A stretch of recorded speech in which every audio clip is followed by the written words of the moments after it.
श्री सरस्वती मैया की जय, श्री कृष्णचंद्र भगवान की जय। आज आपको व्रत पर्वों के भेद के कारणों की व्याख्या बताऊंगा। पूर्व में मैंने 5 भेद बताए जो किसी विद्वान व्यक्ति के बताए हुए थे, उनको मैंने यथावत आपको बताया। अब इसके उपरांत में आपको उन सब की व्याख्या करके बताऊंगा कि क्या ऐसा किया जा सकता है या नहीं किया जा सकता है। देखिए, कुल 5 भेद बताए थे, उन विद्वान के द्वारा बताए गए थे।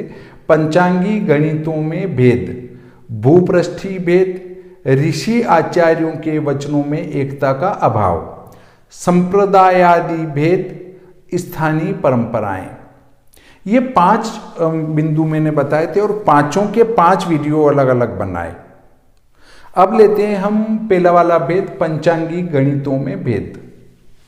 वर्तमान समय में देखा जाए तो भारत में मेरी जो दृष्टि में आए हैं उसके अनुसार अधिकतम प्रचारित हैं वो सूर्य सिद्धांत, जो कि वाराणसी के विद्वान लोग सूर्य सिद्धांत के आधार पर पंचांग गणित किया करते हैं। मकरंद भी कुछ एक इसका उपयोग करते हैं। इसके बाद ग्रह लागव, उज्जैन और दिल्ली की तरफ से एक पंचांग है और जबलपुर से है, और दक्षिणी भारत में भी कभी 1-2 हो सकते हैं। बाकी ये ग्रह लागवी पंचांग है। ब्रह्म सिद्धांत पर बालोतरा से एक पंचांग निकलता है और केतकी ग्रह गणित पर पहले कई सारे पंचांग थे, परंतु वर्तमान में केतकी ग्रह गणित आधारित पंचांगों का लोप हो चुका है और केतकी ग्रह गणित से मात्र एक पंचांग मुंबई का बचा है। अब वर्तमान में जो है दृश्य पद्धति पर पंचांग बनने लगे हैं। कुल 6 प्रकार या अधिकतम 7 प्रकार, रेवत पक्ष को भी ले लें तो 7 प्रकार के करण, सिद्धांत और दृश्य आदि गणितों के आधार पर पंचांग बनते हैं। तो ग्रह लागवी कहते हैं कि भाई हम सत्य हैं, हमारा गलत कैसे, ऋषि मुनियों प्रणीत गणित हैं। तो देखिए, ऋषि मुनियों से प्रणीत गणित तो आद्य गणित है सूर्य सिद्धांत, अंतिम गणित है दृश्य। तो ये आपका बीच वाला गणित कैसे सत्य हुआ, पर वो इसको छोड़ना नहीं चाहते हैं। और वे कहते हैं कि ये जो दृश्य गणित हैं ये विदेशियों की हैं, विदेशियों ने हमारे ऊपर थोपा है। मान लेते हैं सत्य है। तो क्या रेल विदेशियों की नहीं है? हवाई जहाज विदेशियों ने नहीं चलाया है? कंप्यूटर विदेशियों ने नहीं चलाया? तो आप कैलकुलेटर विदेशियों ने नहीं चलाया? ये सब विदेशियों ने चलाए, फिर आप इनका उपयोग क्यों करते हैं? जिस प्रकार आप वैदिक गणित की पूंछ पकड़ते हैं या सूर्य सिद्धांत ग्रह लागव की पूंछ पकड़े हुए हैं, ब्रह्म सिद्धांत की पूंछ पकड़े हुए हैं, तो उसी प्रकार हमारे प्राचीन सिद्धांतों के आधार पर चलिए। कौन सा सिद्धांत? देखिए, बैलगाड़ी में बैठिए, हमारी ट्रेन और बस ये हमारी देन नहीं है। हवाई जहाज में मत बैठिए, विदेश में जाना है, समुद्र पार करना है तो नाव से करिए, नाव हमारे पुरखों की देन है, नाव में बैठ के जाएं। क्यों बैठते हैं आप हवाई जहाज में? ऐसे ही एक विद्वान ने पोस्ट डाली थी कि भाई उस सॉफ्टवेयर में जाए और उसमें मैंने सूर्य सिद्धांत की गणित विधा डाल रखी है। तो भाई आप ये विदेशियों के इस खोखे के अंदर आपने अपना गणित क्यों डाल दिया? हाथ से करके बताओ ना आप। तो भाई एक तरफ से तो आप कहते हो कि ये प्राच्य विदेशियों की गणित नहीं अपनाएंगे, तो फिर कंप्यूटर विदेशियों का क्यों अपना रहे हो? सॉफ्टवेयर विदेशियों का क्यों अपना रहे हो? सबसे पहले कंप्यूटर भारत में नहीं बना था, इसको ध्यान में रख के और फिर सॉफ्टवेयर पर चर्चा करें तो अच्छा लगेगा। कि साहब मैं सूर्य सिद्धांत को ही करूँगा ना, आप उसमें से उस सॉफ्टवेयर से ले लो सूर्य सिद्धांत, क्यों ले लें? हाथ से करो गणित, कंप्यूटर भी विदेश की देन है। परंतु इन लोगों को समझाया ही नहीं जा सकता है। देखिए पंचांगी गणित में वेद से क्या हो रहा है, अभी जो बिल्कुल पास में देवउठनी एकादशी गई है, 25 नवंबर 2020 को देवउठनी एकादशी थी। दृश्य गणित से तो पूरे भारत में 25 तारीख को ही एकादशी थी, परंतु ग्रह लाघव और सूर्य सिद्धांत से एकादशी की वृद्धि हो गई थी। तो 25 तारीख को तो थी वो 60 घटी और 26 नवंबर को थी वो चाहे 0 घटी और 26 पल हो या 1 घटी हो, कुछ भी थी। तो एकादशी निर्णय ये कहता है कि 60 घटी वाली एकादशी का व्रत स्मार्त लोग नहीं करेंगे, विशेष परिस्थिति को छोड़ के।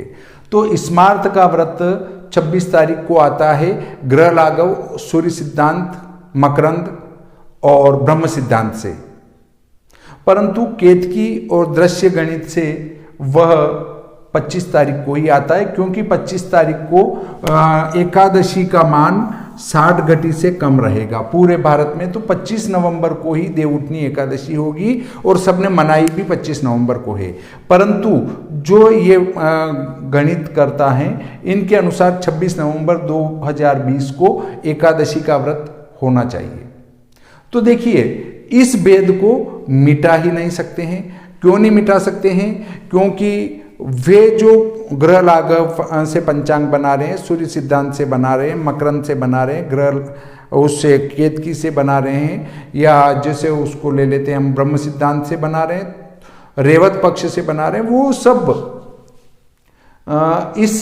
इस दृश्य गणित को नहीं अपनाएंगे। और जब दृश्य गणित को नहीं अपनाएंगे तो पंचांगों में भेद रहेगा ही, पंचांग की गणितों में भेद रहेगा ही, और ये नहीं मिटेगा तो आपके व्रत पर्वों का भेद भी समाप्त नहीं होगा। अब कुछ कहते हैं इसका दृश्य गणित का आधार ही क्या है। अब इन लोगों को कैसे समझाओ कि दृश्य गणित का क्या आधार है? भाइयों, जहां तक कोई आधार नहीं था तो वो कंप्यूटर में सॉफ्टवेयर बना कैसे? आप भी एक आध कंप्यूटर में बिना आधार वाला सॉफ्टवेयर डाल दो, देखें, पता चल जाएगा। एक सूर्य ग्रहण का सॉफ्टवेयर बनाओ आप और अंदाज मार उस कंप्यूटर में बना के डाल दो, क्या वो सही मिलेगा?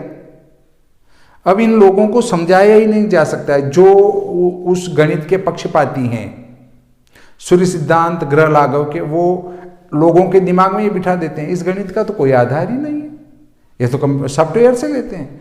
अरे भाइयों, वो एक मशीन है, वो स्वयं अपने अंदर गणित उत्पन्न नहीं कर सकती।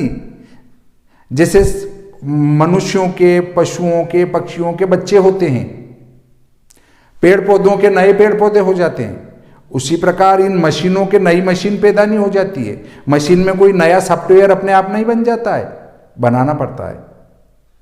तो पहले उस गणितीय आधार को लिखा गया, लिखने के बाद फिर सॉफ्टवेयर बनाया गया, और सॉफ्टवेयर बनाने के बाद भी उसको प्रत्यक्ष गणित करके मिलाया गया और फिर सही ठहराया गया कि हाँ ये सही है।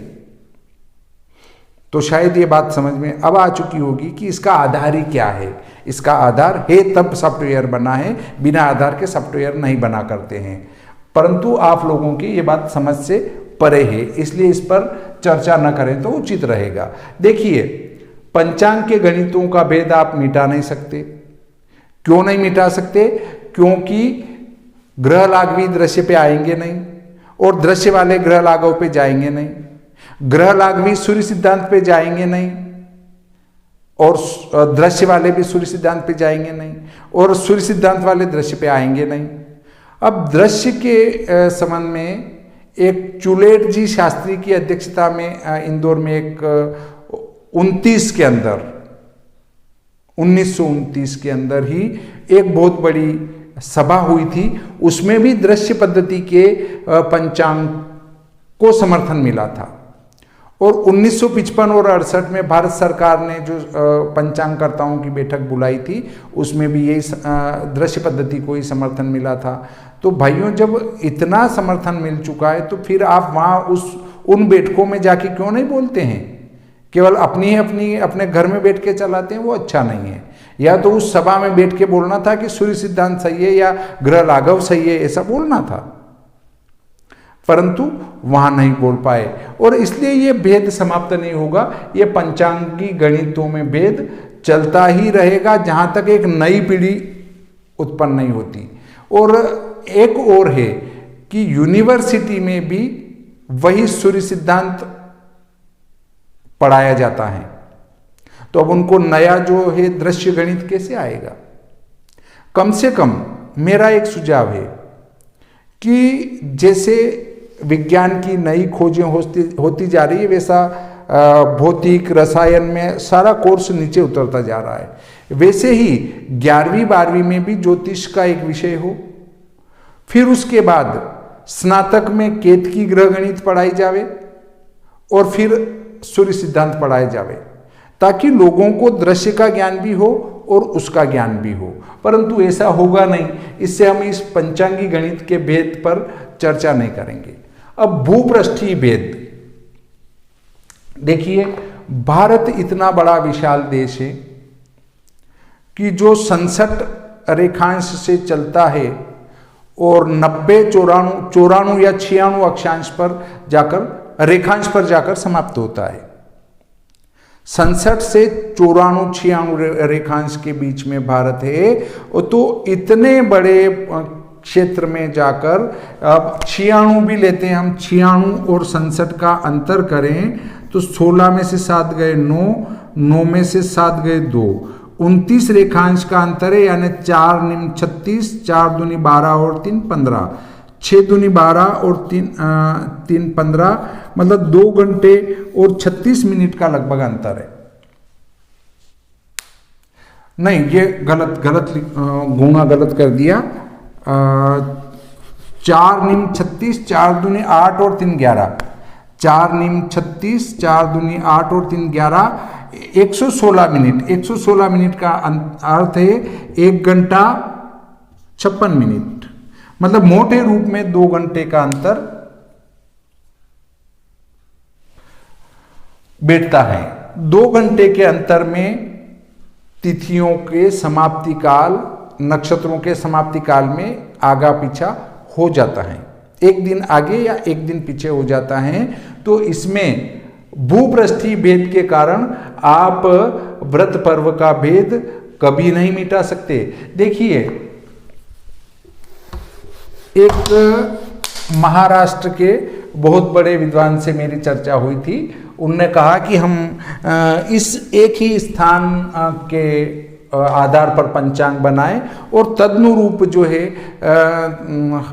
व्रत पर्व में भारत में पूरे में एकता आ सकती है। तब मैंने कहा कि ठीक है, ये बात आपकी मान ली, परंतु चैत्र शुक्ल एकम यदि आपकी गुजरात में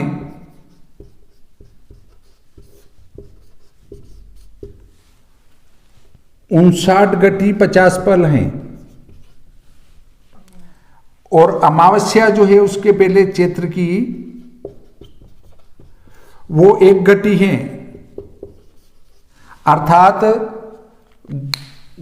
चैत्र शुक्ल पक्ष एकम का क्षय हो चुका है। और क्षय हो चुका है तो वो यहां रविवार है, तो रविवार को ही ये हो जाएगी।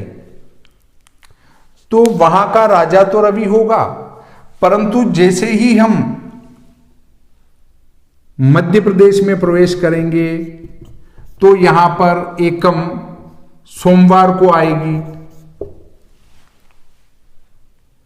एकम सोमवार को आएगी तो वहां राजा तो सूर्य होगा और यहां मध्य प्रदेश में राजा चंद्रमा होगा।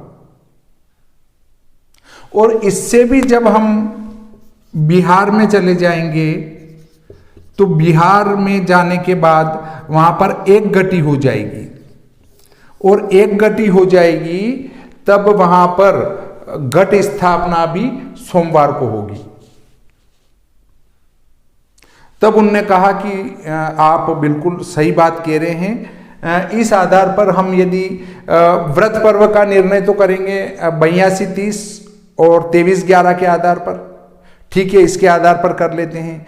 परंतु जब गुजरात में तो ये तिथि क्षय हो जाएगी तो गुजरात वाले फिर राजा चंद्र बताएंगे और घट स्थापना भी वहां इसी दिन आएगी सोमवार को, तो जो प्रतिपदा का क्षय गुजरात में हो चुका है, तो वहां के लोग ये पूछेंगे कि साहब आज तो एकम है ही नहीं है, आप घट स्थापना कैसे करवा रहे हो, तो क्या कहेंगे। दूसरी बात है कि राजा भी आप चंद्रमा लिख रहे हो 82-30 के आधार पर, जबकि एकम तो दूसरे दिन सोमवार को है ही नहीं, तो राजा चंद्र कैसे लिख रहे हो। तो इस भूपृष्ठीय भेद को आप भारत में नहीं मिटा सकते हैं। इसके लिए एक रास्ता है, वो ये रास्ता है कि आपकी सारे पंचांग एक ही मत से बने, दृश्य पद्धति से बने, और दृश्य पद्धति से बनने के बाद उसमें एक रेखा डाल दी जावे। सारे पंचांग कर्ता ये बताएं कि भाई माना ये नीमच नगर में रेखा जा रही है, तो नीमच से पूर्व में ये त्योहार इस दिन होगा और नीमच से पश्चिम में, इस रेखा से पश्चिम में ये त्योहार इस दिन होगा, दूसरे दिन होगा। तो उसमें त्योहार 2-2 दिन नहीं मनेगा, इधर वाले एक ही दिन मनाएंगे। मान लो इधर वाले मनाते हैं 19/5 को, 19 मई को, तो इधर वाले 20 मई को मना सकते हैं, पर एक रूपता रहेगी कि इस लाइन से इधर इधर वाले सभी जो है एक ही दिन 19 मई को मना रहे हैं और इधर वाले जो है सभी 20 मई को मना रहे हैं। ये एक रूपता आ सकती भूपृष्ठीय भेद के आधार पर। परंतु आप चाहें कि 82-30 के आधार पर पूरा भारत एक हो जाए, वो असंभव है। परंतु ये एक रूपता दृश्य पद्धति पंचांग से आ सकती है। अब यदि दृश्य पद्धति नहीं अपनाई तो यहां पर इस मध्य प्रदेश के अंदर जो है वो 2 पद्धति के पंचांग बन रहे हैं। मध्य प्रदेश में एक तो ग्रह लागवी बन रहे हैं और एक दृश्य पद्धति के पंचांग बन रहे हैं। दृश्य पद्धति पर श्री भादो माता पंचांग है और 1-2 पंचांग और भी है, और ग्रह लागवी आधार पर 4-5 पंचांग है। तो वो जो पंचांग है उसके कारण एक व्यक्ति तो यहाँ 19 मई को त्योहार लिख रहा है और एक 20 को लिखेगा, क्योंकि ग्रह लाघव के आधार पर तिथि अलग आएगी और दृश्य के आधार पर अलग आएगी। तो इसी क्षेत्र में भी 2-2 त्योहार इसलिए मन रहे हैं चूंकि 2 प्रकार के पंचांग बन रहे हैं। अन्यथा दृश्य पद्धति से ही पंचांग बने तो एक रेखा डाल दी जाती है, उसके इधर ये त्योहार मनाएंगे, इसके इधर ये त्योहार मनाएंगे, तो ये एक रूपता स्थापित हो सकती है। अब देखिए उसके बाद ऋषि मुनियों में एक वाक्यता का अभाव है। ऋषि मुनियों में एक वाक्यता का अभाव कैसे, बसंत पंचमी को ही ले लेते हैं। बसंत पंचमी के विषय में 11 विद्वान तो कहते हैं कि इसको पूर्व विद्या ग्रहण करें, और 1-2 विद्वान हैं वो ये कहते हैं कि नहीं इसको तो पर विद्या ग्रहण करें। अब जो पूर्व विद्या ले रहे हैं वो कहेंगे देखिए ये 10-11 लोगों ने कहा है, और जो पर विद्या ले रहे हैं वो कहेंगे देखिए ये सिद्धांत लिखा है। दोनों संस्कृत में श्लोक लिखे हैं और दोनों संस्कृत के श्लोकों का प्रमाण देंगे और बात भी सत्य होती है। परंतु जो अधिक मत हो और जो संतुष्टिप्रद हों उसके अनुसार आचार्यों के वचनों को ग्रहण करें, और उसके लिए भी एक विद्वानों की सभा हो और सभा में ये निर्णय लिया जाए कि देखिए ये 11 विद्वानों ने कहा है, इससे हमें ये वाला ग्रहण करना चाहिए और ये 2 व्यक्तियों के वचनों को छोड़ देना चाहिए। तो जहां तक विद्वानों की बैठक संपन्न नहीं होगी वहां तक कुछ नहीं किया जा सकता है। अब विद्वानों की बैठक होगी तो उसमें पंचांगकर्ता तो एक तरफ रह जाते हैं और कर्मकांडी बीच में कूद जाते हैं, जबकि उनका विषय नहीं है। भाई आपने किसी बड़े मुहूर्त को करा दिया या कोई बहुत बड़ा यज्ञ करा दिया, इसका अर्थ नहीं कि आप पंचांगों की तिथियों का निर्णय कर सकते हैं। कर्मकांड अलग विषय है, ज्योतिष अलग विषय हैं, और फिर पंचांग उसमें अलग विषय हैं। पंचांग ज्योतिषी है तो वो पंचांग बना लेगा, ये संभव नहीं है। पंचांग कर्ता ज्योतिष का काम कर सकता है, पर ज्योतिषी पंचांग नहीं बना सकता, क्योंकि पंचांग कर्ता को पंचांगों के वेदों का ज्ञान होना चाहिए। अब ये एक वाक्यता स्थापित की जानी चाहिए। और संप्रदाय आदि भेद, अब संप्रदाय के भेद को तो मिटा पाना संभव नहीं है, क्योंकि वैष्णव जो है वे उदय व्यापिनी तिथि को ही ग्रहण करते हैं और स्मार्त कर्मकाल व्यापिनी तिथि को ग्रहण करते हैं। अब इस भेद को कोई भी नहीं मिटा सकता है, क्योंकि वैष्णव लोग उनके गुरु का आदेश का पालन करते हैं और स्मार्त जो है अपने शास्त्रों में लिखी गई बातों को प्रमाण मानते हैं। स्थानीय परंपराएं, जो स्थानीय स्तर पर परंपरा चली हुई हैं, उसको भी मिटाया जाना संभव नहीं है। तो इस प्रकार मैंने आपको इन पांचों भेदों की समरी के रूप में एक छठा प्रकरण बताया। अब देखिए, इसमें एक बात और आती है इन पांच के अलावा, कि एक आते हैं आपके व्हाट्सएप, यूट्यूब और फेसबुक।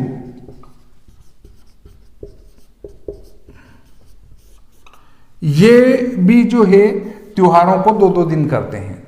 कोई भी त्योहार आ रहा है तो यूट्यूब पर बाल बिखेर बुखार के न अच्छा साज सजा करके माला पहन के बैठ जाते हैं कड़क होके, और रात को 9:30 बजे से धनतेरस लग रही है, उसके बाद पूजा कर सकते हैं। दूसरे दिन धनतेरस इतनी बजे तक रहेगी, वहां तक पूजा की जा सकती है। अरे भाई, ये महामूर्खता की हद है, सीमा ही समाप्त हो जाती है। कैसे कि कर्मकाल धनतेरस का प्रदोष है, प्रदोष समाप्त होते ही तेरस लग गई तो उसका कोई महत्व नहीं है। जनता को गुमराह करने से कोई मतलब नहीं है। धनतेरस कब लग रही है, धनतेरस इतनी बजे से लग रही, वो नहीं बोलना चाहिए। अगर आपको कहना ही है तो त्रयोदशी तिथि या तेरस तिथि एक दिन पहले इतनी बजे से लगेगी और दूसरे दिन तेरस इतनी बजे तक रहेगी, तो दूसरे दिन धनतेरस का पर्व मनाया जावे। परंतु वे ऐसा नहीं बोलते हैं, धनतेरस इतनी बजे से लगेगी ऐसा बोलते हैं। या मान लो जन्माष्टमी इतनी बजे से लगेगी। अरे जन्माष्टमी इतनी बजे से लगाने से क्या मतलब है, अष्टमी लगेगी। जन्माष्टमी का पर्व तो कर्मकाल व्यापिनी तिथि में होगा। तो ये चीजें जो है, व्हाट्सएप है, यूट्यूब है, फेसबुक है, इनने बहुत ज्यादा कचरा कर डाला। इस पे जो कर्मकांडी थे, कुछ सभी नहीं, कर्मकांड के क्षेत्र में भी बहुत बड़े बड़े विद्वान बैठे हैं जिनको ज्योतिष का भी पूरा ज्ञान है और कर्मकांड का भी पूरा ज्ञान है। परंतु कुछ जो नौसिखिए हैं या फेक पट्टी है या जो अपनी तत्काल प्रसिद्धि चाहते हैं, वे व्हाट्सएप, यूट्यूब, फेसबुक पर कुछ भी के डाल देते हैं और फिर उसकी कॉपी पेस्ट चलती रहती है और इस प्रकार लोगों को गुमराह कर दिया जाता है। ऐसे यूट्यूब चैनल भी हैं जिन पर 4-4 लाख उनके फॉलोअर्स हैं, सब्सक्राइबर हैं। अब वो जो यूट्यूब पर उन्हें कुछ भी फेंक डाला उठपटांग, वो जो है वो 4 लाख व्यक्तियों के पास गया और एक व्यक्ति 4 व्यक्ति से भी संपर्क में आए तो 20 लाख व्यक्तियों तक वो बात पहुंच जाती है। तो इस प्रकार कचरा करने में, वर्तमान के जो त्योहारों का कचरा करने में मुख्य हाथ कुछ व्हाट्सएप वालों का है, कुछ यूट्यूब वालों का है, कुछ फेसबुक वालों का है। पूरा नहीं कहा जा सकता है, क्योंकि कई अच्छे लेख भी इन पर आते हैं जो ज्ञानवर्धक होते हैं, सत्य निर्णय देते हैं, सही निर्णय देते हैं। तो इस प्रकार ये इन भेदों को मैंने आपको बताया है और इनको समाप्त किया जाना सामान्य बात नहीं है। इसके लिए तो फिर एक कानून बने या इनको सबको कोर्ट में घसीटा जावे कि पहले तो जिसने आचार्य नहीं किया वो पंचांग नहीं निकाल सकता है, कम से कम मास्टर डिग्री करने के बाद ही वो पंचांग का निर्माण करे। क्योंकि कोई भी लेकिन उस से कापी मारी और पंचांग निकाल दिया। अब उनको पंचांग का ज्ञान ही नहीं है। तो एक कोर्ट में याचिका दायर हो जाए कि भाई आपने क्या आचार्य कर रखा है, अगर नहीं कर रखा है तो आप पंचांग कैसे बना रहे हैं, और आप पंचांग बना रहे हैं तो क्या आपका वेदशाला से मिलान खा रहा है, नहीं खा रहा है तो लोगों को मूर्ख क्यों बना रहे हैं। और व्हाट्सएप, यूट्यूब, फेसबुक पर डालने वालों को भी जो गलत डालता है उनको नोटिस दे दिया जाए, तो ये सब अपने आप सही हो जाएंगे। और एक कोई इसका व्यवस्थित धर्मगुरु हो जो इसका निर्णय कर सके। अब जो बड़े बड़े मठाधीश हैं वो तो इस कार्य को करेंगे नहीं, क्योंकि उनके पास समय भी नहीं रहता है और उनके पब्लिक भी बहुत ज़्यादा हैं। तो कोई ऐसा लोकल व्यक्ति धर्मगुरु बनाया जाए जो व्रत पर्वों का निर्णय दे, और उसमें भी समिति बने, उसके 5 सदस्य बने, और वे इस बात को जारी करें कि भारत के इस स्थान से पश्चिम में ये त्यौहार इस दिन मनेगा, पूर्व में इस दिन ये त्यौहार मनेगा, तो जाके इसमें सुधार आ सकता है, वरना ये सुधार आना संभव नहीं दिखता है। तो जो भी इसमें प्रयत्न कर रहे हैं उनको मैंने जो बातें बताई है उन पर यदि ध्यान लगाएंगे तो निश्चय ही इसमें सुधार होने की संभावना दिखती है। इस प्रकार आज का ये प्रकरण संपूर्ण होता है। श्री सरस्वती मैया की जय, श्री कृष्णचंद्र भगवान की जय।